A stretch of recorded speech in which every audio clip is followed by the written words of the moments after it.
মা মা বলছি, কলেজে ভর্তি হওয়ার জন্য যে ফর্ম ফিল আপ করেছিলাম তার আজকে লিস্ট বেরিয়েছে, আর তাতে আমার নামও এসেছে। বাহ, এ তো বেশ ভালো কথা রে।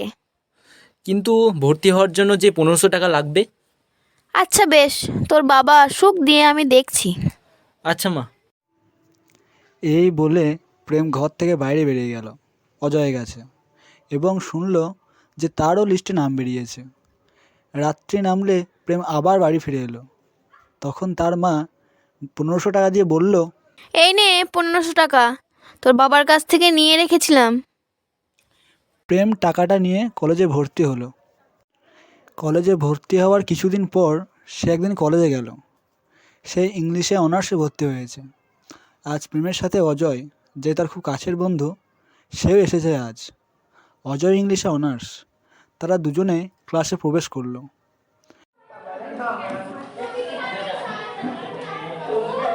প্রবেশ করতেই প্রেম দেখতে পেল একটা সুন্দরী মেয়ে। তার মুখের হাসিতে প্রেম ফিদা হয়ে গেল। সে তার দিক থেকে চোখ ফেরাতেই পারছিল না।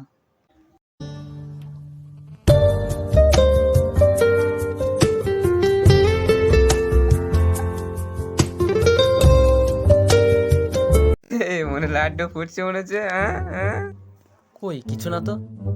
আপ ভাব যেন কেমন লাগছে। তোর ওকে কি পছন্দ হয়েছে? না মানে মানে থাক, তোকে আর মানে মানে করতে হবে না, সব বুঝতে পারছি আমি। ইতিমধ্যে কলেজ শেষ করে বাড়ি ফেরার সময় হয়ে গেছে। অজয় ও প্রেম তারা দুজনে বাড়ি চলে গেল। প্রেম রাত্রের খাবার শেষ করে উপরে শুতে চলে যায়। লাইটটা অফ করে শুয়ে পড়ল আর সে মেয়েটার কথা চিন্তা করতে লাগলো। কি সুন্দর তার চোখ, কি সুন্দর তার হাসি, ইত্যাদি ইত্যাদি। আর এদিকে এই রাত্রিটা ছিল চন্দ্রের আলোয় আলোকিত পূর্ণিমা রাত্রি। আমরা সবাই জানি যে পূর্ণিমার রাত যেমন একটু ভয়ঙ্কর, ঠিক তেমন রোমান্টিক করো। এসব ভাবতে ভাবতেই কখন যে ঘুমিয়ে পড়েছে প্রেম তার ঠিকই নেই। হঠাৎ সকালবেলায় অজয় ফোন কলে তার ঘুম ভাঙল।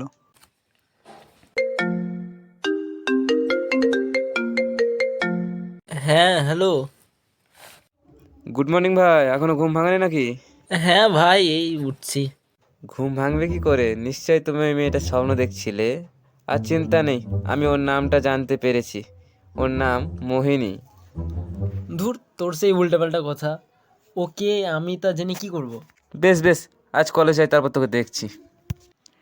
এই বলে ফোন কেটে দিল অজয়। আবার ঠিক টাইম মতো প্রেম ও অজয় কলেজ পৌঁছালো।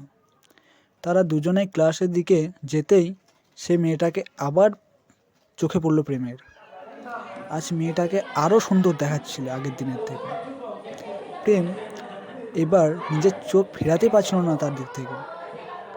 আর সেই সময় অজয় বলল, তখন প্রেমের একাগ্রতা ভেঙে গেল। তখন অজয় বলল, খুব যে বুঝলে কিছু না। হ্যাঁ? প্রেম আর কিছু বলল না।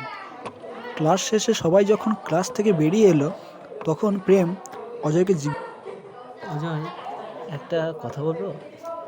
হ্যাঁ বল না।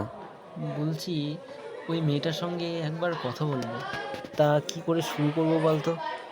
কিছু একটা বাহানা দিয়ে দিবি, তুই যা, আমি সাইডে থাকছি।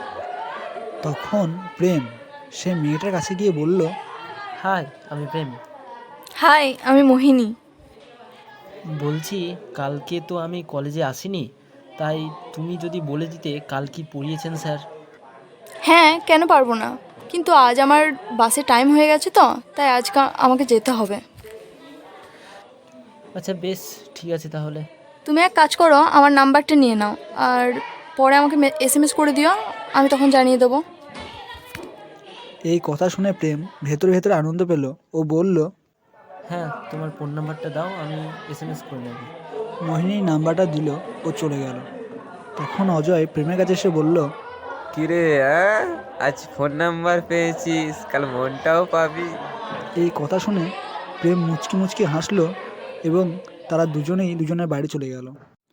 রাত্রিবেলা যখন প্রেম খাওয়া দাওয়া করার পর শুতে এলো তখন সে মনে মনে ভাবলো কিভাবে মোহিনীর সাথে কথা বলা শুরু করবে। শেষমেশ সে টাইপ করেই ফেলল। হাই, আমি প্রেম। আজ কলেজে তোমার সাথে আলাপ হলো, চিনতে পারলে? তৎক্ষণাৎ রিপ্লাই এলো। হ্যাঁ, চিনতে পেরেছি, বলো। খাওয়া দাওয়া হলো? হ্যাঁ, এই হলো। তোমার? হ্যাঁ, এই মাত্র। আচ্ছা, কাল স্যার যেটা পড়া দিয়েছিল সেটা হচ্ছে লাভিং ইন ট্রুথ। আর কিছু কোশ্চেন লিখিছে, সেগুলো তোমাকে আমি পরে পাঠিয়ে দিচ্ছি। আচ্ছা, ঠিক আছে। দেখো, দিলাম, চলে গেছে। হ্যাঁ, এসেছে। আচ্ছা বেশ, আমার না একটু ঘুম ঘুম পাচ্ছে, তো আমি এখন একটু ঘুমাবো। রাখি। হ্যাঁ, বাই, গুড নাইট। হ্যাঁ, good night and thanks for your help. এই বলে প্রেম ফোন রেখে দিল এবং সে কালকে কলেজে পড়াটা দিতে হবে করে পড়তে বসলো। কিন্তু সে পড়ার টেবিলেও মোহিনীকে নিয়েই ভাবছে। পড়াশোনার দিকে তার মনই যাচ্ছে না। সে কোনো রকমভাবে একটু শুয়ে পড়ল। কাল তাড়াতাড়ি উঠতে হবে তাকে। এরপর থেকে প্রেম ও মোহিনী দুজনে ভালো বন্ধু হয়ে ওঠে। তারা প্রতিদিন দুজনের সাথে কথা বলে ও সময় কাটাতো। একদিন মোহিনীর কাছ থেকে সারাদিন কোনো কল বা এসএমএস কিছুই আসেনি। আর প্রেম এদিকে ছটফট করছে তার একটা কল বা এসএমএসের আশায়। প্রেম ও রাগে দুঃখে আর কোনো কল বা এসএমএস করেনি। রাত্রিবেলায় হঠাৎ মোহিনীর এসএমএস এলো। হাই। কোনো রিপ্লাই দিল না প্রেম। তখন মোহিনী প্রেমকে কল করলো এবং প্রেম রিসিভও করলো কলটা। কি রে, এসএমএস এর কোনো রিপ্লাই দিলি না? কি করছিলিস তুই? প্রেম রেগে গিয়ে বলল, সারাটা দিন পেরিয়ে গেল, তোর কল বা কোনো এসএমএস নেই, আর এতক্ষণে হাই পাঠাচ্ছিস? সারাদিন কি করছিলিস? কিসে এত ব্যস্ত? ফোন করার টাইম পাস নেই? এগুলো বলার পরেই প্রেম কাঁদতে লাগলো ফুপিয়ে ফুপিয়ে। সে নিজেকে তখন আর সামলাতে পারল না। যা বাবা, এতে কাঁদার কি আছে? আর সারাদিন আমি একটু ব্যস্ত ছিলাম, তাই তোকে কল করা হয়নি। আমি তোকে ভালোবেসে ফেলেছি মোহিনী, পারছি না তোকে ছেড়ে থাকতে। কিন্তু ফোনের ওপার থেকে কোনো উত্তর এলো না। তুই কি আমাকে ভালোবাসিস না? এবার মোহিনী বলল, আমি কখনো এসব নিয়ে কিছু ভাবিনি। মোহিনী, প্লিজ না করিস না। পারবো না আমি ছেড়ে থাকতে তোকে। I love you. মোহিনী কিছু না বলে ফোনটা কেটে দিল। এরপর কিছুদিন কেটে গেল। কিছুদিন পর মোহিনীর ফোন থেকে কল যায় প্রেমের ফোনে।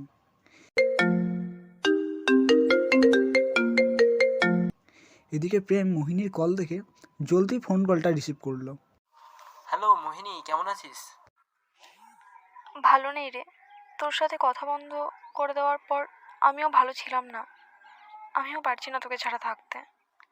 আমিও তোকে না অনেক ভালোবেসে ফেলেছি রে। I love you. I love you two.